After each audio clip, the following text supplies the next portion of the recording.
Welcome to the HPC Best Practices webinar series. This series is brought to you by the IDEAS Productivity Project, which is part of the Exascale Computing Project of the United States Department of Energy. This series is a collaboration involving the computing facilities at the Argonne, Oak Ridge, and Lawrence Berkeley National Laboratories. I'm Wesley Marquez from Lawrence Berkeley, and I'll be the host for today's webinar, Lab Notebooks for Computational Mathematics, Sciences, and Engineering. The webinar will be presented by Jared O'Neill. Jared is a principal scientific software developer at the Argonne National Laboratories Mathematics and Computer Science Division. He works on computational mathematics and science applications, looking into ways for improving processes to ensure productivity while maintaining scientific rigor.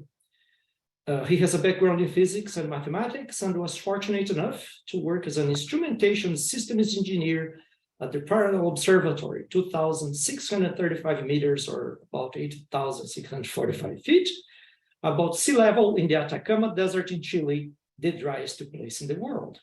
And from there, Jared. Oh, another thing, we have issued, sorry, Jared, another thing.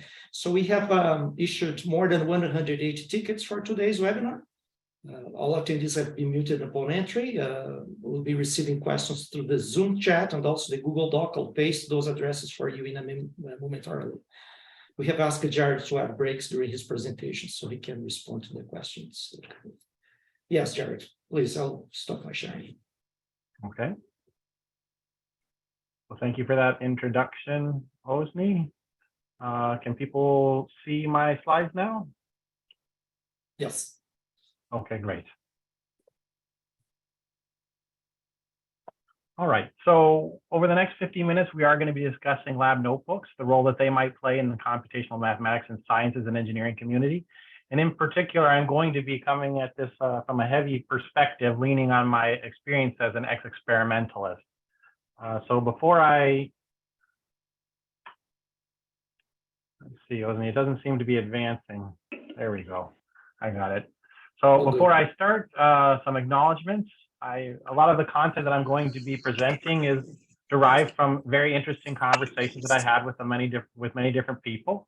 I want to call out first and foremost Juan Pablo Gerard, who's an ex-coworker of mine. I've had many different interesting conversations with him, and in particular, I learned a lot about him, about how human beings generate and manage knowledge, and we'll draw on that a little bit through this talk. So I would consider myself to be an ex-experimentalist. My formal education was in condensed matter physics, and I worked in experimental condensed matter physics labs for, I think, a little bit more than 10 years. I did then move to Chile, where I worked as an instrumentation and systems engineer at Parallel Observatory with a specialization in adaptive optics. And then after 7 years there, I went back to school. I studied mathematics for a couple of years with an emphasis on computational mathematics as in sciences, and I now am a scientific software developer, primarily focused on applications, but I do some work that might be more closely related to libraries as well. So one of the things I want to point out is it looks like my career path is all over the place, and that's a fair statement, it seems like. There is a common thread to it, which is that I've always been working on scientific instrumentation. That's what I do, and that's what I like. And there's an implication in this, which is that I do consider scientific software to be a scientific instrumentation. I don't consider it to be analogous to scientific instrumentation and hardware. I really do put them on equal footing. So I'm aware that I'm not the only person in this community who holds that point of view, but I'm also aware that there are other people who view their scientific software in a different way. So I wanted to bring that up at the beginning to make sure that you can understand a little bit about where I'm coming from. So why do we want to talk about lab notebooks, which might be more closely related to experimental sciences? Why does my point of view as an ex-experimentalist matter? Well, rather than have me try to convince you that this is interesting, I'm going to allow Carlo Graziani and Catherine Riley, two people who have a lot more experience in computational sciences than I do, try to address that issue. So Carlo is a computational scientist at Argonne, and he wrote a very nice blog article called HPC and the Lab Manager. And in that article, he says that scientific HPC is several young fields that on close examination have not really stabilized or optimized their collaborative processes in a manner analogous to that of more mature classical sciences. As a consequence, valuable science is often needlessly lost or left uncollected. I think that quote more or less stands on its own. The next quote is from Catherine Riley. She's the Director of Science at ALCF, and in a tutorial module that she gave at ATPESC in 2019, she said that practicing the scientific method properly requires good software practices. This is understood in the experimental community. The computational side has had a historic problem with it. As we can see, it's getting better.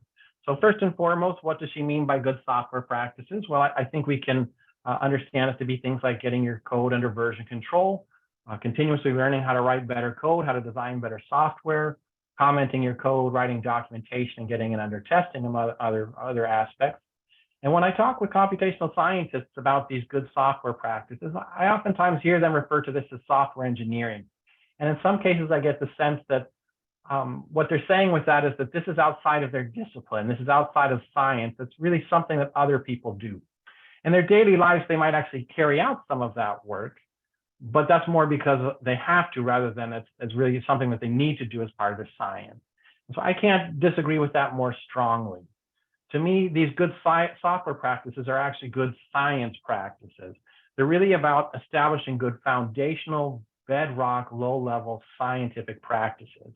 And I believe that the people who are going to be executing the high-level science need to take control and ownership of this low-level science, because in the end, they're the ones who know what needs to be done at the low level in order to prop up the high-level science so that science is correct, rigorous, and reproducible. And I hope that what I just mentioned is reflecting a little bit what Catherine was explaining during that tutorial module. So I've set up this talk with the idea that most of us will have a general gut level understanding of what a lab notebook is. But to make sure that we're all starting on the same foot, I've put up a minimal definition from Howard Canare in his document called Writing the Laboratory Notebook. He says that a goal of keeping a lab notebook is to write with enough detail and clarity that another scientist could pick up the notebook at some time in the future, repeat the work based on the written descriptions, and make the same observations that were originally recorded. If this guideline is followed, even the original author will be able to understand the notes when looking back on them after considerable time has passed. So this is a minimal definition. We get some sense that this is kind of we might be engaging in sort of recipes or a cookbook.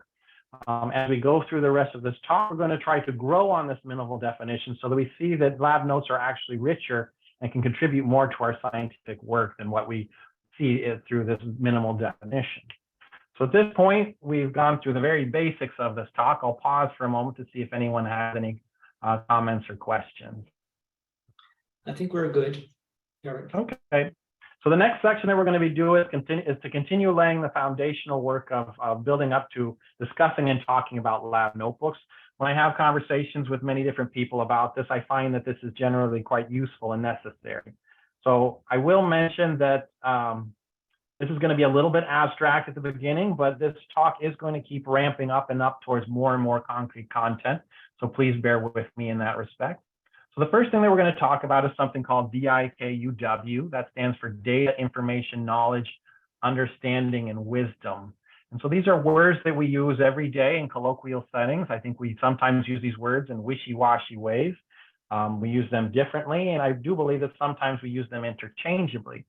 So some of these concepts are going to be important to trying to discuss documentation in lab notebooks. And so we want to try to use this concrete classification scheme to overload that everyday use of these words so that we're understanding each other.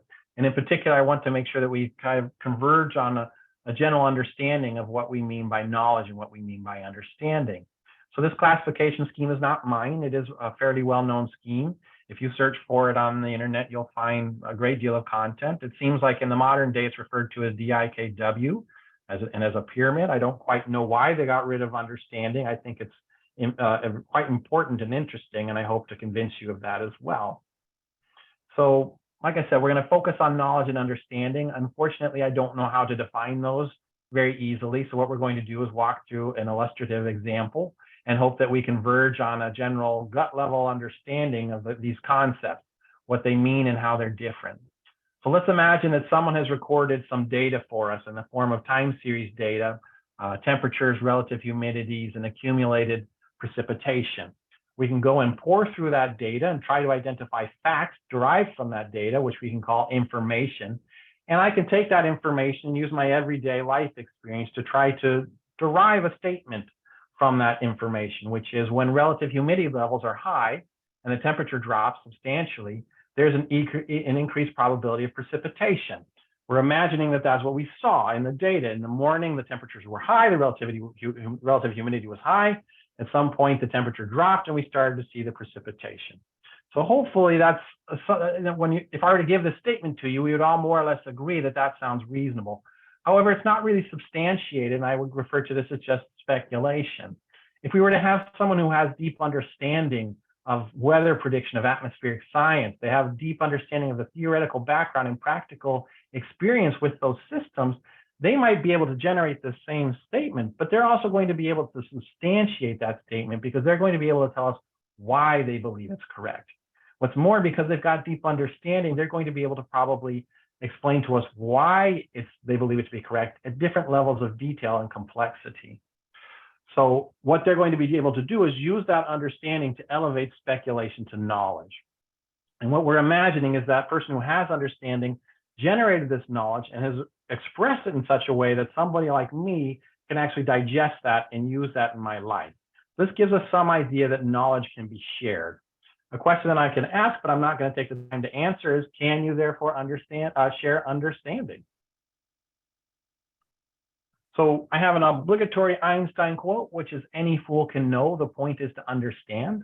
I like this very much for this talk because it seems like his understanding or use of the words knowledge and understanding fit well with what we just talked about on that previous slide.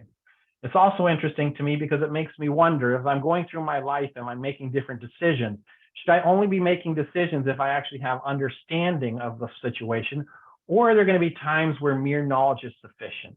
So as an example, I don't need to understand atmospheric science. I just need to have someone who does have understanding generate knowledge, like the bit of the knowledge that we saw in the previous slide, and communicate that to me. And based on my general everyday experience of life, I can use that knowledge to make a good decision. So for instance, to determine whether or not I need to bring an umbrella with me every morning. So this DIKUW is related to a larger subject matter called knowledge management. The reason why we want to bring this up is because we hope that by being aware that knowledge should be managed, by having some basic idea of how we might want to manage our knowledge in a project, that hopefully our scientific work can benefit from knowledge management. And if you think about it a little bit, I think many different areas that are aspects of our life can benefit from giving some thought to knowledge management. So principally, what we recognize is that as we're working, we're going to be generating knowledge.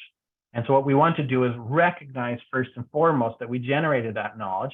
And then we want to capture and preserve that knowledge so that it doesn't drift off into the ether as my memory fades. And then finally, to get the most use of that knowledge, we probably want to communicate it with other people. We want to share that knowledge. So if you want a concrete example of what knowledge management might look like, you can think of lessons learned. I would argue that the act of deriving lessons learned is nothing more than generating knowledge. And you usually don't just generate those lessons, you also share them with other people. So of these different aspects of knowledge management, obviously the most important is generating the knowledge, but it's also very important to recognize that we generate the knowledge. And my experience seems to tell me that that's actually quite hard. I think that's a skill that we have to develop. The idea is that when we're talking with people, when we're in meetings, when we're brainstorming, we want to have an alarm bell more or less go off in our brain to help us recognize that someone just said something that was effectively knowledge so that we can scribble it down. So question here is knowledge communication only about communicating to others? And if we think back to that minimal definition about lab notebooks, hopefully we'll conclude that no. Sometimes I want to communicate knowledge to my future self. So this leads us into documentation at a general level. The idea being that documents are a fantastic way to capture, preserve, and communicate knowledge. We want to share that documentation with people so that hopefully they can build up understanding. So I first became aware of this DIKUW and knowledge management probably about 10 years ago when I was working with Juan Pablo at the observatory. We were tasked, along with other people, of trying to figure out how knowledge was being created at that observatory and how it was being shared across people and how were we using tools at the observatory in order to share that knowledge. And as part of that study and working with Juan Pablo, I started to appreciate how documents can be quite different from each other and how we can try to structure the documentation that we might create and consume. And so this graphic in the center of the slide is one cartoon and example of how we can structure the documentation within the computational sciences world. And I'll refer to this as a documentation hierarchy. So at the bottom of this hierarchy, we have documentation and communication in the forms of emails, Slack, ticketing systems such as Jira, and commit messages. So this is documentation that we're going to be engaging on a daily basis. It's large in the sense that we're going to be producing a lot of documentation potentially. It's also large in the sense that we're going to be recording documentation throughout a great many different tools. And to further characterize this documentation, consider the example where on a Monday morning I come in and I realize that I need to debug some software this week, and I realize that it's going to be quite difficult. So when I start out, I start taking very comprehensive notes so that I can avoid duplicating work, getting lost, going in circles, for instance. And by the time I get to Friday afternoon, I finally figured it out and I've resolved those bugs. That means that I'm going to have recorded a very large amount of comprehensive notes, which is great. Hopefully that helped me with debugging. The issue is that those notes are going to be, by nature, somehow dirty or noisy. So for instance, the notes that I took on a Monday morning aren't probably going to be that useful because I didn't quite know what I was doing. I was grasping at straws trying to figure out how to begin. Whereas the notes on a Friday afternoon were probably quite good because I was close to resolving the bug. So what that means is when I was going through this process of debugging the software, I probably generated a lot of knowledge. And it's probably in that communication, but it's going to be in a large and dirty amount of notes, which means that I can't really communicate knowledge or expect anyone to pluck knowledge out from that layer of documentation. It's just going to be too overwhelming. So what we can do is every now and then go through that level of documentation, try to figure out what the knowledge is there, pull it out and put it into a higher level of documentation. So for instance, we can embed that knowledge into issues, pull requests, and developer docs. The idea here is that we go up a level in this hierarchy. That's going to be filtered communication and documentation. It should hopefully be more concise and cleaner. And we can keep going up and up in these levels until finally we get to the level of let's say a journal article, which will be likely be very filtered, should be concise, and most definitely should be clean. So this is the sort of the idea. At the bottom of this hierarchy, we have something closer to data. As we move up and up and up, we should get closer and closer to having more high quality and condensed knowledge. So documentation can differ in other ways because some documents are frozen at creation. So emails and commit messages are an example of that. Other documents are living. An example of that would be the developer doc. So when we start on a project, we can write a developer doc based on what we're expecting to happen. But as that project evolves, as people come and go, as our understanding of how we want to work together changes, we should probably keep that developer document up to date so that at any point in time, a developer can go look at it and know that its contents are correct. So one of the things that also helped me, or that I learned from creating and thinking about this documentation hierarchy in our world, is that it really just seems very difficult to do documentation in a distributed and digital world. Okay, so at this point, we finished the foundational work, and again, I'll pause to see if anyone has any questions on DIKUW, knowledge management, or documentation in general. I don't see any. All right. People are quiet today. Okay, so we're at lab notebooks. Some characterizations, principal and important characterizations of lab notebooks are that they should be used regularly. The idea is if I'm carrying out scientific work regularly, I should be engaging with it at the same pace. The lab notes that I write should most definitely be comprehensive, and they should never be filtered. And this is important.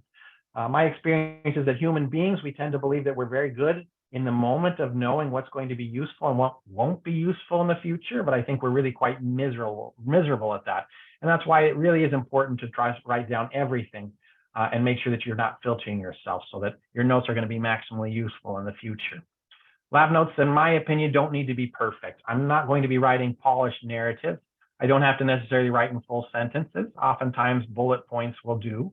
It's just important that whatever I write down in the notes be correct and unambiguous so that when my future self comes back and tries to read those notes, I'm able to understand correctly what I was trying to express.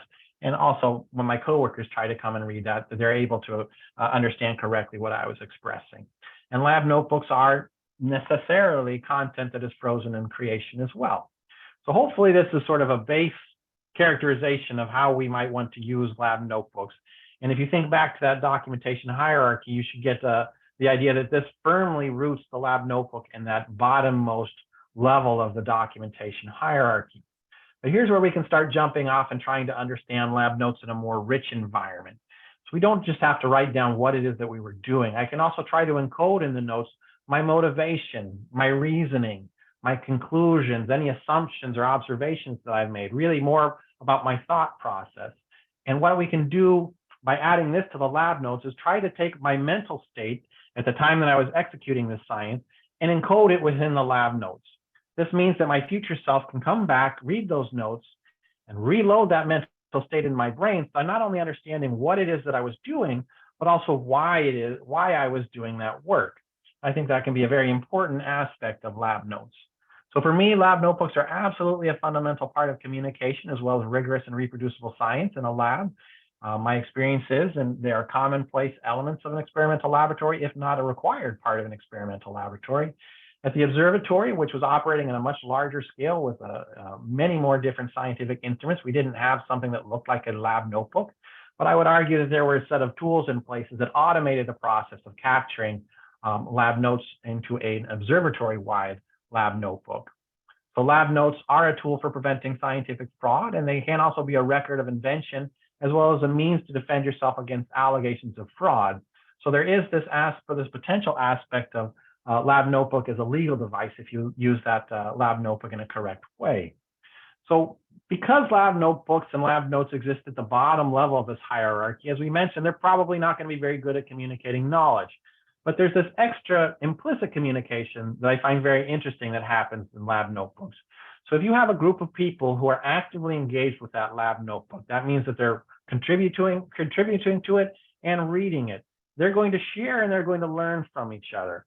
So I might read the lab notebook and see that I really like the way that this particular person tried to approach or solve a particular problem, or I like the way that they visualized a particular type of data, and I'll probably adapt my way of working to be based on what I learned and liked from them, and vice versa. So there really is this rich coevolution and growth that can happen through this interaction with the notebook, which I think is a very lovely and interesting aspect of lab notebooks. So starting to get a little bit more concrete, we've got some examples of low-level notes that we might be taking. On the left, we have a bad example where I came in on a Monday morning, and at 9 a.m. I told you that I was going to be doing a study called ABC. Some 12 hours later, I tell you that it was an amazing success. I've got lots of data, and I told you that the results are in some file system called GCE. I didn't take any time to tell you why it was interesting. I didn't give you any hint about where those files are. So you can imagine if I come back a month later, 6 months later, these notes aren't really going to be particularly useful. And you can also imagine if we have multiple people acquiring data as part of this study, and all of them are taking notes at only this level, that really we're going to acquire a lot of data, but not have any real clue about how we use that data or how we should use that data responsibly for a scientific study. So what we can try to shoot for is the example on the right, which is hopefully a little bit better. So I came in on that same Monday at 9. I started continuing work on that study ABC. I wanted to be nice to you, so I told you that if you want to figure out where we left off on study ABC, go and take a look at the notes from July 7. I tell you that my present belief is that if A is happening, then B must also happen. And then I give you a bullet point list of this experiment that I've designed to try to convince myself that that's true or false. At 9:30, I start executing that experiment on Bebop, and I tell you that I'm going to be using a debug version of a binary built with a particular version of Intel based on a clean commit, and I tell you what that hash was. And since we're working on a computer, we can start to leverage some automation here. So what I'm imagining is that I've got a build system that's going to log for me a great many different lab notes associated with configuring a build, executing that build, and potentially testing or characterizing that binary that I've built. And so what I tell you is if you want to look for those details, just go and read this file called mytest2022.log. So this is important. A great thing for us to try to make this active writing lab notes easier and less error prone. The next thing I tell you is that there were no errors or warnings admitted as part of that build process. And some of you might think that this is not necessary. If someone wants to know if that happened, they should just go and read the log. And again, that's fair enough, but I believe that this line is doing more than that. The first thing it's trying to convey to people is that it occurred to me that I should check for warnings. Then it's saying that I actually checked for the warnings, and then it's telling you that there were no warnings. So that little line is actually packing quite a punch. This is also an example of where you can get this implicit learning. So if I were working with someone who's just coming into software development and they read these notes, they might realize that they should be reading the warnings, the compiler warnings, and they might, as a result, adopt this best practice of reviewing their build output for compiler warnings. So then I tell you that I ran the script with a particular configuration. I noted the job ID. I tell you what results were collected and where I put them exactly. And then I tell you that I started analyzing the data. I didn't see a peak around 1.5 MeV, which means that my belief is incorrect. But I tell you that I now believe, as a result of executing this experiment, that if A happens, then C must also happen. And you can imagine now where we're just going to cycle through a similar set of notes as we execute this exploratory work. So the question still remains, it sounds like lab notes are good for the experimental sciences, but are they something that we actually need in the computational sciences world? So again, here I'm going to let Carlo do some talking for me. I'll remind you that he's a computational scientist at Argonne, and he wrote this Better Scientific Software blog article called HPC and the Lab Manager. I've read this several times. It's a very interesting article. I would recommend that people go and read it. I've also had multiple conversations with Carlo about this topic. And what I've learned from Carlo is that as researchers' careers progress, the problems that they work on become ever more complex and much larger. And what they find is that the previous techniques that they were using on smaller or simpler projects start to fail as they execute these more advanced studies. What this means is they probably get something like a sick feeling in their stomach, or they get the sense this isn't how science should be done. I believe Carlo put it as he got this sense that he was doing in-flight airplane repair. And what Carlo believes is that when people start to realize that there's this insufficiency in their tooling and their process, that they compensate by inventing processes and tools. And so this has actually happened to Carlo. And when he looked back to see what he had done, he realized that he had reinvented the lab notebook, that's essentially what was missing. And so when I've recommended this article to people, and they've gotten back and told me that they read it, anecdotally, what they've told me is that this article really resonates with them, that some of what he's saying here really is something that they've experienced. My experience is slightly different. When I came into computational sciences, I expected certain processes and tools to be there. I either didn't find them or found them to be insufficient, and I've been working over the last 5 years to try to effectively invent those processes for myself. So we mentioned that not all documents are alike. Well, not all lab notebooks are alike either. So if we were to go to an experimental lab, you might find that there's a dedicated lab notebook for each instrument in that lab. The idea being that you would record all work done on that instrument in a dedicated book. So that could be, for instance, designing, improving, maintaining that instrument, characterizing and configuring it. And you might also find lab notebooks that are dedicated to recording the acquisition of data with those instruments. In other words, really recording the experimental and scientific work that's being done with those instruments. When I worked at the observatory, I came across a different type of lab notebook that I would call a filtered lab notebook. And I've tried to put this notion of filtered lab notebooks to use in my computational sciences world. Because these are filtered, these lab notes are going to be sort of a level 2 or 2 higher up on that hierarchy of documentation. So here's an actual example of me trying to use a filtered lab notebook. This is a PR that I created for a piece of software that I work on called FlashX. The idea is that I had done a large amount of work on this branch. I wanted to bring it into the main.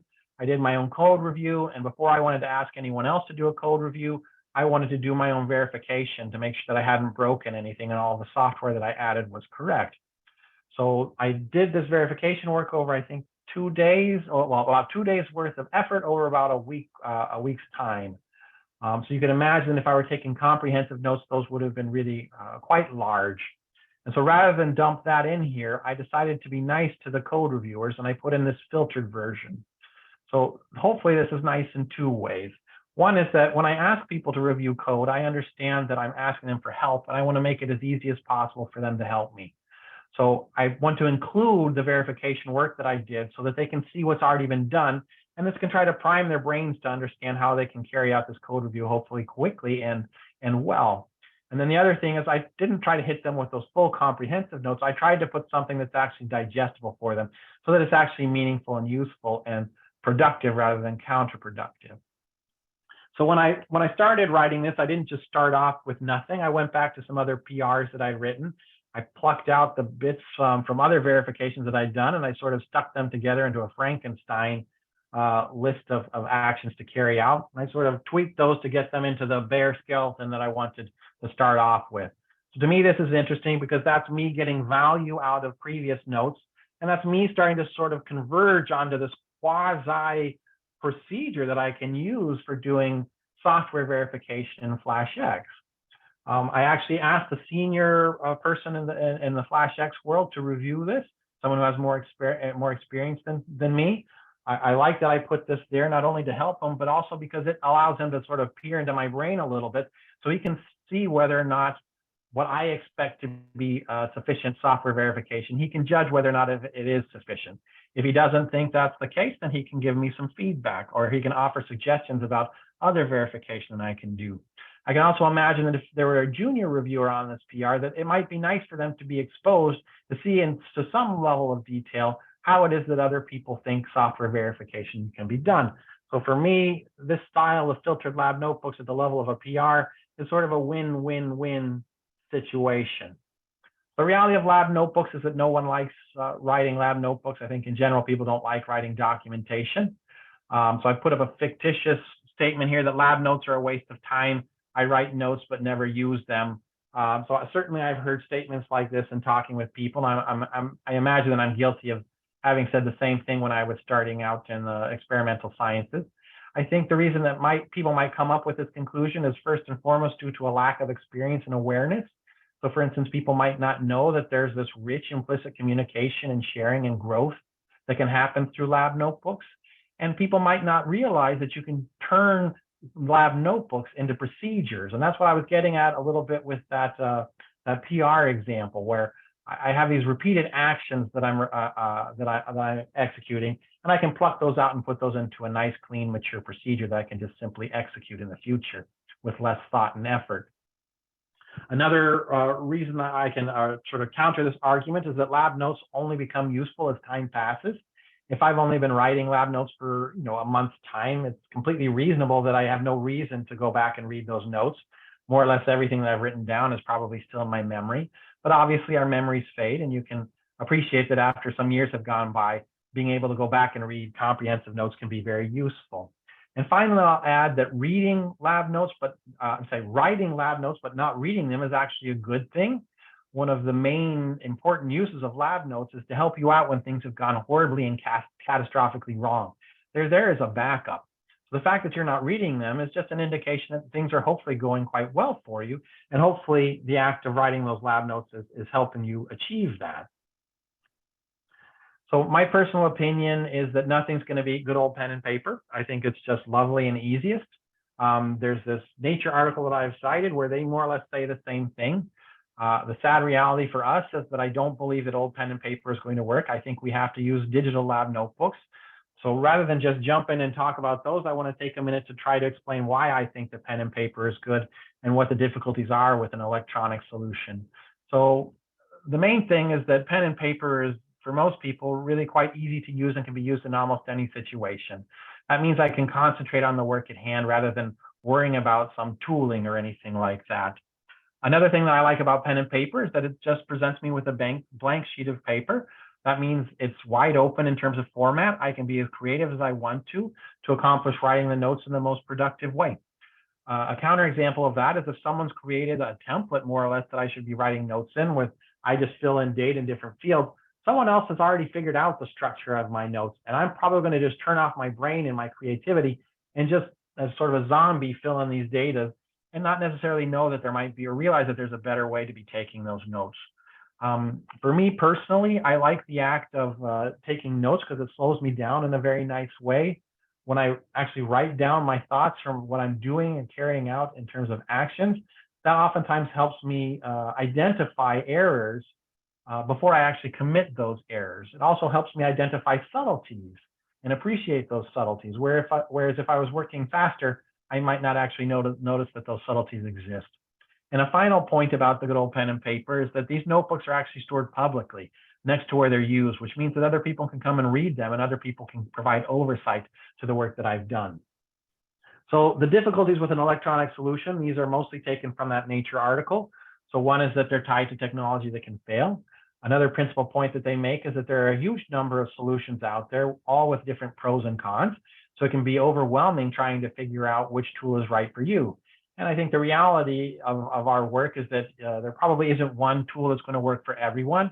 Rather, you need to go through and study for your particular project and your particular team which tool will work for you if you decide to go down this route. A very important point for me is that there's a lot of uncertainty associated with digital tools. So for instance, I might pick a tool that's great 1 year for my project, but as that tool continues to be developed, it might drift away and no longer really suit the needs of my project. It can also be that that tool's price can suddenly go up. And if I do need to change from one tool to the other, do I have the ability to export notes from the old tool into the new tool if that's something that I need to do? So lab notebooks, what would they look like for us? Well, paper won't work, as I mentioned. We can work anywhere, anytime in a distributed way. It's more or less a farce to think that we would be able to sit down and work through a physical lab notebook. When I talk to computational scientists, I do get the sense that many of them are taking notes. I don't know if they rise quite to the level of lab notes necessarily, but at least they're taking notes. But oftentimes those notes are private. In fact, their coworkers and their collaborators might not even know that those notes exist. So is that acceptable for us, or should our notes be public as they are in other scientific areas? And if they should be public, how should we do that? So we talked a little bit about how there can be different lab notebooks in an experimental environment. Are we going to have a similar situation in the computational sciences world? So my experience is that it's probably even more so in that way. I'm going to say that we have multiple different streams of lab notes that we need to capture. And as we go through the rest of this talk, I'm going to try to give some example of what those streams might be. If we've got these multiple streams of lab notes, how are we going to capture them?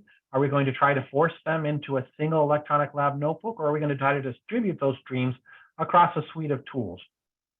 So after about a year of working on this, I settled on using Microsoft OneNote. If you go back and you read that Nature article or you search online, you'll see that that seems to be a fairly popular solution for many different people. It just seems to be the closest to pen and paper. But over time, I started to realize that trying to force all of those streams into a single tool was not quite right. I want to try to choose the right tool for the job, and I want to try to mate each lab stream to a particular tool that's well suited for it. And again, we're going to talk about that as we move forward in this talk through some concrete examples. And we are online. This is digital, so obviously we should try to leverage automation as much as possible.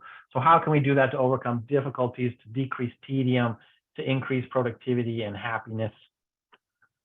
So at this point now, I think we've gone through really lab notes for CSME. The rest of the talk is going to be concrete examples. So I'll pause here as well to see if there are any questions yet. There are 3 questions. You'd like to take them all? Sure.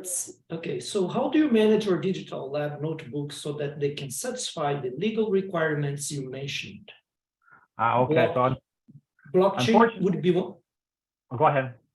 Blockchain would be one option, but it's probably overkill. Do publicly hosted DVSs function appropriately? Unfortunately, I've never had to use or used a lab notebook in a legal sense, so I'm not in any way in a position to try to answer that. I do know that different institutions have different rules about lab notebooks, so I would imagine that the best starting point would be to talk with the different people in your institution to see how they want people to use lab notebooks, how they're stored, and how they're regulated. And if you do want to use a lab notebook in a legal way, to see if they're able to help you guide that process to make the best decision. Unfortunately, I can't say any more than that. Sorry. The other question, it's a long question, but let's see, I'll condense it. What is the best way to make corrections in a notebook? Should you cross out the mistake? Should you cross out the mistakes or make annotations? So that goes back to, that's a great question. That goes back to sort of the original characterization. The idea is that lab notes are frozen at creation. And by going back and crossing something out or saying that something's wrong, that's something like filtering those notes. And because you want this to be a comprehensive and transparent record of the work that you've done, you really want to make sure that you're doing that in a minimal sense. So if you want to cross something out, if you wrote something, the rule of thumb that I was taught was that you just draw a single line through it. So it's clear that it's not correct, but if someone wants to go back and read it, they should still be able to read it. So that's in a paper notebook. In a digital sense, this starts to become much more difficult. How would you cross that out in a digital sense? If you're using, for instance, version control, can version control be used in a similar way so that you really do have your content frozen at creation, but still have traceability so that you have as well you have that transparency. I hope that answers that question. Last question for now. I feel like some of this filtering or summary of noisy notes will become the remit of AI. AI tools like ChatGPT. Any thoughts? I didn't hear the beginning of that. I feel like some of this filtering or summary of noisy notes will become the remit of AI. AI tools. What do you think? Well, that's a great question. My knee-jerk reaction is, hopefully I've tried to get this across, that what's really good about lab notebooks, really the main use for it is capturing human thought. Not just keeping the sort of written record of this recipe that I execute, but really getting my frame of mind in there. Filtering is part of that. So me going back and rereading those comprehensive notes, trying to figure out where the knowledge is, trying to evolve my understanding from that original day when I wrote the notes is an important process. That's valuable for me at the very least. And I like the idea that as I go higher and higher and higher up this hierarchy, that again, it's a human being encoding their thought process. I can see though where AI might be very interested in terms of guiding that. And, potentially, this might be just a personal bias that's getting in the way. Maybe AI doing some of that filtering could be just as good as a human being. I just wanted to emphasize that there is this notion that really what we are trying to do is knowledge management, right? Capture what we do and how we grow with the idea of generating understanding. So hopefully that answered that question as well. That was a great question. Go ahead, continue, please. Okay, so I mentioned that we probably don't want one tool for the job. We don't want to try to force ourselves to record all the notes in a single tool. So for instance, we don't want to do a classical thing like have a 10,000 line README. We really want the right tool for the job. And I also mentioned that we're probably going to have multiple different streams of notes. So some examples of what those streams might look like in our world is to record a stream of notes for changes made to the scientific instrumentation. In this case, our software. So that could be changes made to the code in our code repo. That can be changes made to the software environment that we're going to be executing in. That can be changes made to our job files or our build system. If we're using our own analysis tools, then we probably want to have a stream of notes dedicated to how we improve and change those. And finally, we want to have as well at least a stream of lab notebooks dedicated to detailing how we design our experiment and how we executed it. Oops. So here's an example of what a stream of notes might look like for recording changes made to our software. So in analogy to an experimental laboratory, I'd like to keep these notes as close to the instrument as possible. And to do that, I'm going to be using git commit messages. So what I've put here is an actual git commit message that I wrote for FlashX. This structure, I'm tending to like this. The top paragraph is fairly normal, I think, for a git commit message. I'm going to be putting into their motivation, reasoning, consequences, assumptions. If I'm changing or adding requirements, I might document some of that in that paragraph. Basically, what I want to do here is put everything in writing that I cannot reasonably expect someone to reverse engineer out of the commits diff. Another way to think about this is that this is me dumping my mental state into this git commit into my lab notes. The next paragraph is probably a little bit new for some people. Here, what I'm going to do is write down the efforts that I took to verify that the changes that I made at this commit are correct. So I tell you that I ran some 1D, 2D, and 3D simulations on a particular machine with a particular compiler. I had to do some manual verification, I believe, and I tell you how I confirmed that these changes were correct based on that testing. So what I like about this is when I do my own code review for my PR, one of the first things I can do is come back and reread these git commit messages. That's going to allow me to reload my mental state into my brain. It helps me get sort of the high level overview of the work that I did there. It also gives me an idea of what verification work was done, and therefore helps me determine what verification work needs to be done. So we've also seen another example of trying to document changes to our instrument, which was that pull request example with the filtered lab notebook. There, what we're trying to do is use the pull request to capture some final verification streams. So READMEs, again, we don't want some massive 10,000 line monolithic README, but they have their place. I oftentimes use READMEs in Markdown. One of the ways I like to use them is to document the high level roadmap for my work. That can include motivation, documenting decisions, assumptions, observations, conclusions. So hopefully you get the idea that this is going to be some sort of concise living document that functions as an executive summary. As such, this is going to live a little bit higher up on that documentation higher. So it's probably not really strictly lab notes, but it's complementary and I think important to raise in this talk. The idea could be here that, at the highest level of where I'm storing my results for the study, my notes, I can have this README so that people can come in and immediately get an idea of what we wanted to do with the study and what we did. If I'm executing a study that has multiple different phases, we can also imagine having a high-level roadmap for each of those phases. So I also do use low-level READMEs for managing things such as software stack. So for instance, if I'm working in a testing environment and I'm managing the software stack there, I can go ahead and keep track of all of the changes I've made there and why. So that's great because it gives me traceability of the software environment and therefore traceability of the verification process of my software. And as before, oftentimes I will find that I'm repeating certain actions, which identifies that there are probably procedures that should be pulled out of those notes so that working with that software environment can become easier and more productive. So here's a simple example of something that I imagined a high-level README might be. At the very top, I just have some sentences. It really is the executive summary about what I want to be doing. I can put in information about the goals of the study. So for instance, our motivation is X. We believe that Y. We intend to use our software for Z. We can put in, for instance, we understand that our software is limited in certain ways and therefore our study is limited in another sense. Let's see. Well, here's an actual example of some low-level Markdown READMEs that I have kept for a test system that I was working on. So some of our tests relied on using the AMRX library. So here I keep a build history of the libraries that we've used. So I tell you what date different builds were done, what branch, what commit. At the bottom case, you'll see that I pointed out that some of those changes were that library was built off some modifications. And I tell you what was modified. And I also give you some idea of why I believe that library build was successful.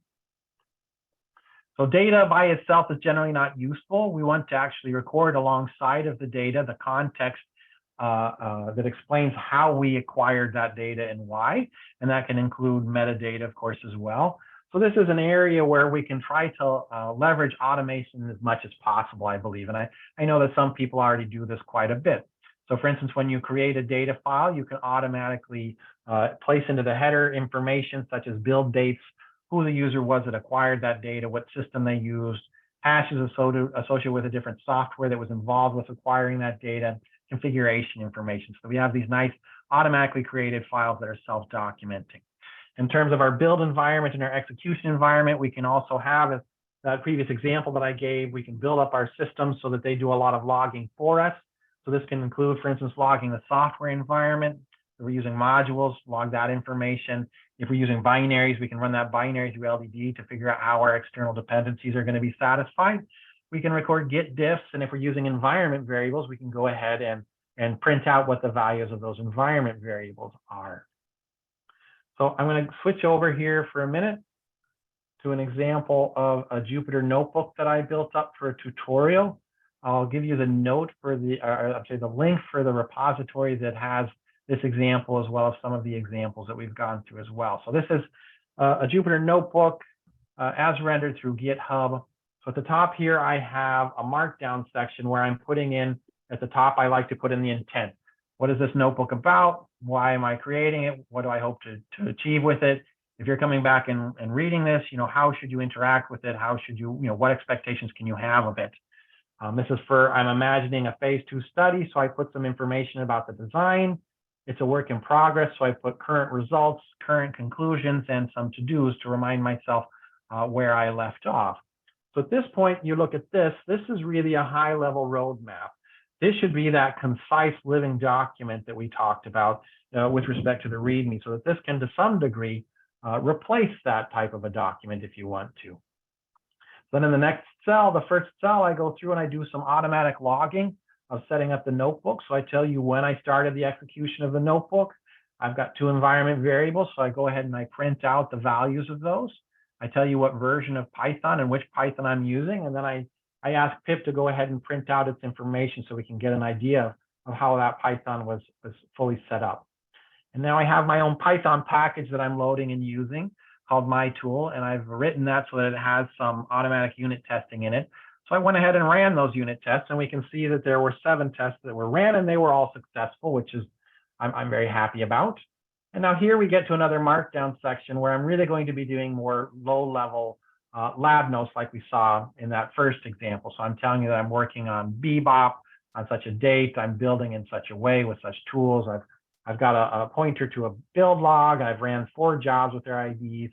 I tell you what some of the output is and some of the sanity checking that I did to confirm that those jobs were run correctly. And then I'm able to load some of that data and do a first visualization of tables in terms of summary statistics. I can see what I can see there. I decide to go back and dig into that data a little bit more through some graphical visualization. I actually ran some linear least squares on this, and I chose to annotate the results of that fit onto the graph itself. And then below that, I put down in Markdown what it is that I see in the data, what I like, what I don't like. Did this answer questions or raise any new questions?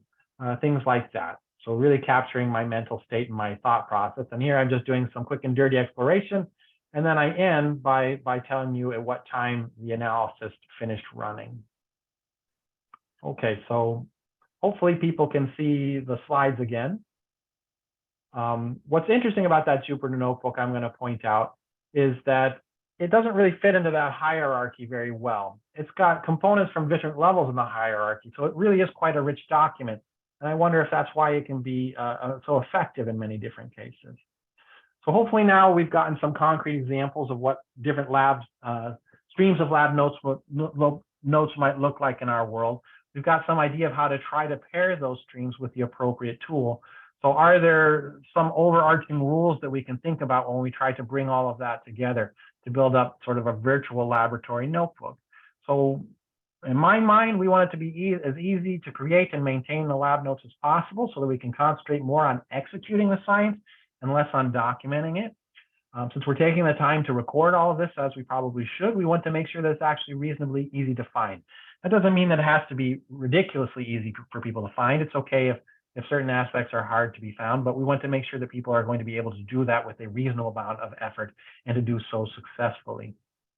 If we're going to have multiple streams, well, we probably want each stream to have a very clear and simple identity for what it's going to record, and we want those streams to be disjoint, in the sense that any single note that I want to write should go into one and only one stream, and hopefully it should be fairly obvious in which stream it should be recorded.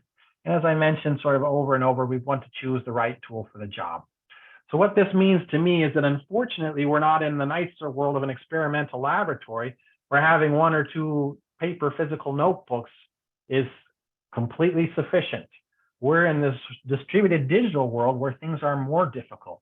And I think we have to in order to manage that difficulty, to make things easy and effective, really try to be thoughtful and come up with a documentation scheme. And what I generally do is, rather than try to come up with that scheme in a vacuum, I try to integrate it into a larger concept that I would call a virtual computational laboratory environment, or more generally an execution environment. This is sort of a virtual world that I'm setting up in which I'm going to be executing that science. And I want to try to make sure that the correct and adequate documentation is part of that laboratory environment that I'm setting up. So unfortunately, I don't have any time to talk about those laboratory environments. I've provided on this slide some links to related information. So I generated this content based on 2 tutorials I gave this summer at APESC. So the top link is a link to the video about lab notebooks. If you like that DIKUW and that knowledge management stuff, I dig into it a little bit more in that talk, and I give some perhaps more interesting examples. This notion of an execution environment or a laboratory environment, I discussed that in a tutorial module in the second link along with Anshu Dubey. And the term there that says example repo, that points to the GitHub repo that houses, for instance, that Jupyter notebook that we saw.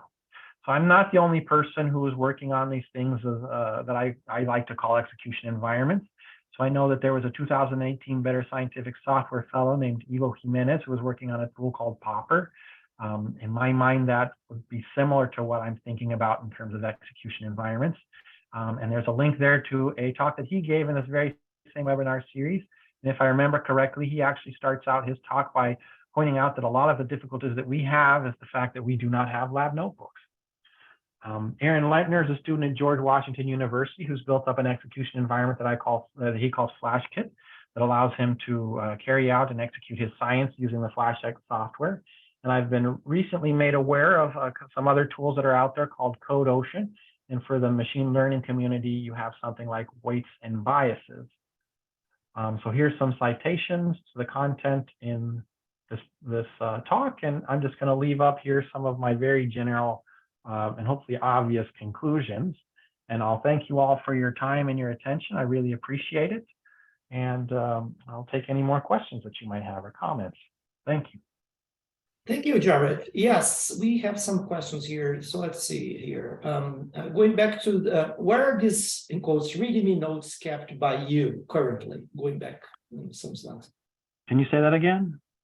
Where are these README, in quotes, notes kept by you currently?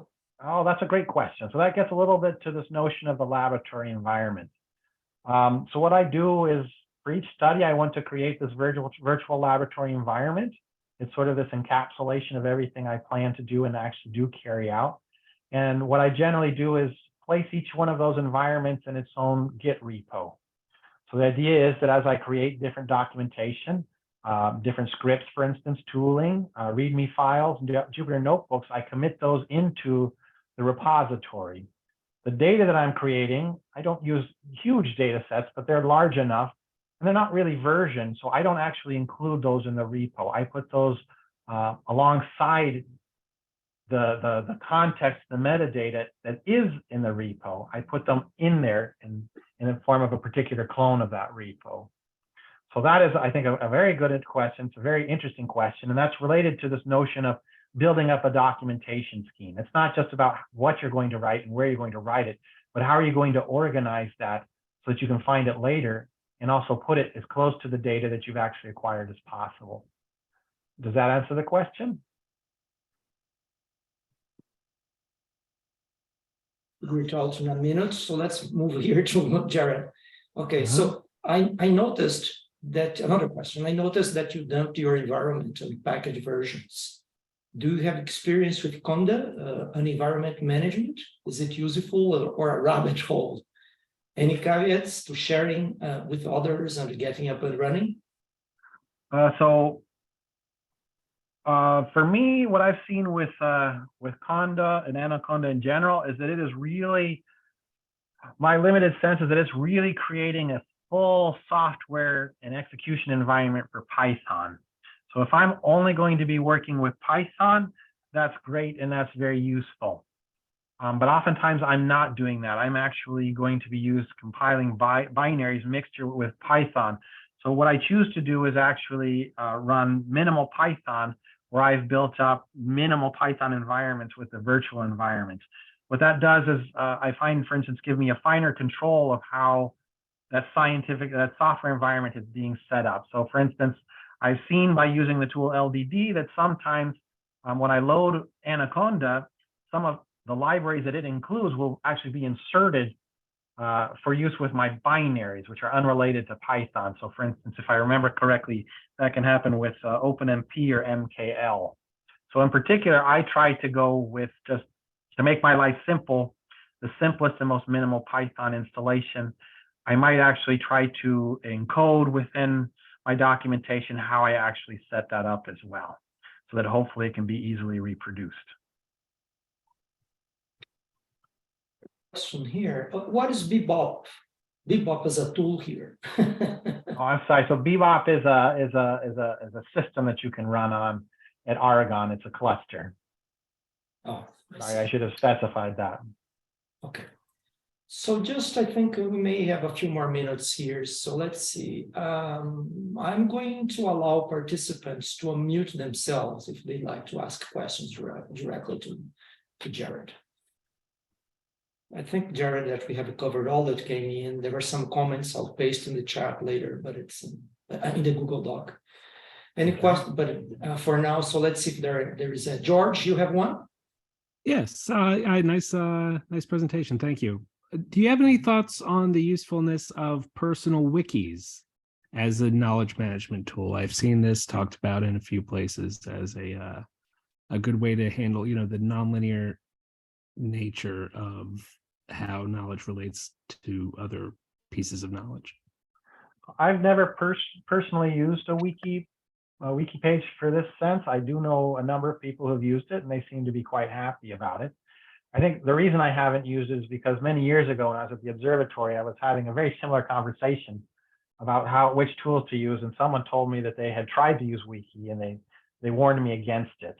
I think in that particular case, and this was years ago, so please remember that they were having a very hard time trying to find, particular pieces of information that they'd written in that wiki. So some of that is going to be, maybe the tools, I'm sure the tool has advanced, maybe that's no longer an issue. But really, I think, as with many of these toolings, you really can't anticipate what's going to be good and what's not going to be good.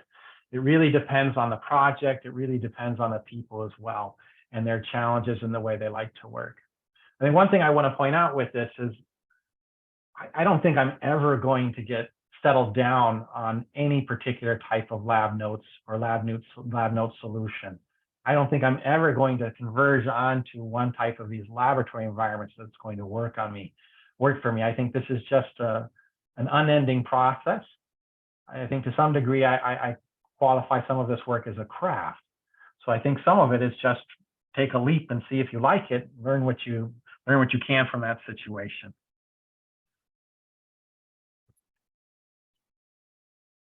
Does that answer your question, George? Yes, thank you.